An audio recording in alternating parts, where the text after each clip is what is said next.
207 billion po. So, ang kabuuang proyekto na nakuha ng mga Diskaya nag-start ng 2016 to 2025. 207 billion. Kaya naman pala, Diyos ko po. Kaya man, oo.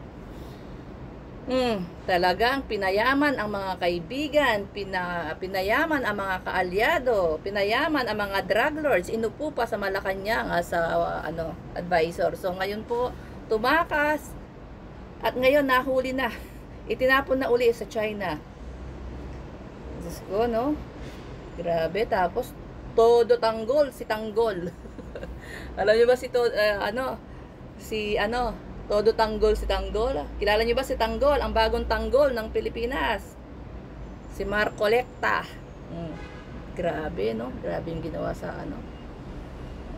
sa Pilipinas. Hinayaang mangurakot na mangurakat. Ano yung sinabi niya noong 2021? Kung gusto nyong matapos ang korupsyon sa Pilipinas, buwagin daw ang gobyerno. Hindi ba gago? Saan ka nakakita ng presidente na sasabihin na kung gusto nyo matapos ang korupsyon sa Pilipinas, buwagin daw ang korupsyon. Sinabi niya yan sa SONA niya. Sinabi yan sa SONA noong 2021. Hindi ba gunggong? Pinayaman ng mga kaibigan. O, nakita niyo naman, pinayaman ng mga kaibigan, mga kaalyado. Diba? Pantaleon Alvarez, mismong anak na nagsabi. Nagkalat sa social media ang mansyon.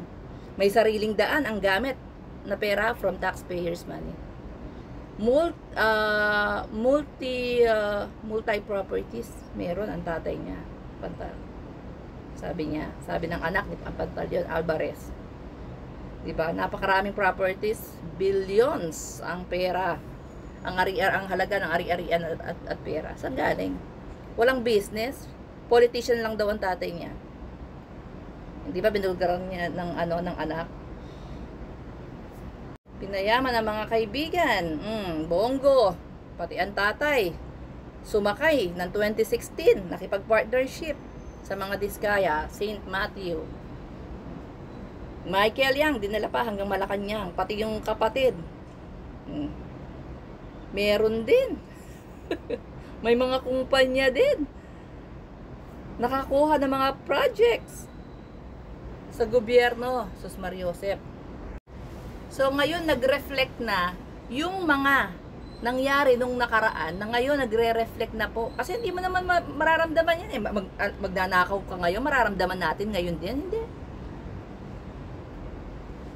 Ang reaction yan, ang reflection yan for how many years. So ayan, naramdaman na natin. Diba? Yung hindi pa binulgar ng Pangulo. Tapos nasisisihin, ang ibabash pa Pangulo. Baligtad niya mga utak eh. Yung Pangulo na nagbulgar sa mismong SONA niya, yung mismong Pangulo na ang nanawagan na mag-imbestiga ang lahat ng ahensya ng gobyerno at tumulong ang bawat Pilipino sa paghahanap ng mga ebidensya. Siya na rin ang gumawa ng isumbong mo sa Pangulo, nagpagawa ng website para mas mapadali po yung investigasyon at pagkuha ng mga impormasyon at mga ebidensya, videos, photos, information. Nagpagawa siya ng isumbong mo sa Pangulo. Gumawa pa siya, nagtayo pa siya ng ICI. ICI po. Para mag-iimbestiga sa corruption. Ngayon, siya pa yung nababash. Mga baligtad nga ang utak. Ang mga salot talaga, ito mga baligtad ang utak na to eh, no? Ito na nga, tinutulungan ka sa nakakita ng Pangulong, tinutulungan ka na. Tinutulungan na yung mga Pilipino. Ibinunyag ang katiwalian, ang malawakang katiwalian, kasama pati mga kaalyado niya, mismong administrasyon niya, kinalaban niya. Gumawa ng isang website, isumbong mo sa Pangulo para mapadali po ang impormasyon, ang pagsusumbong, ang pagkalap ng ebidensya, litrato, video at impormasyon. Nagtayo ng ICI. Tapos ang ibabash pa talaga siya. Mga gumgum nga talaga, mga ob-ob. Dapat ito yung ito yung mga salot ng lipunan. Dapat ipatapon sa China.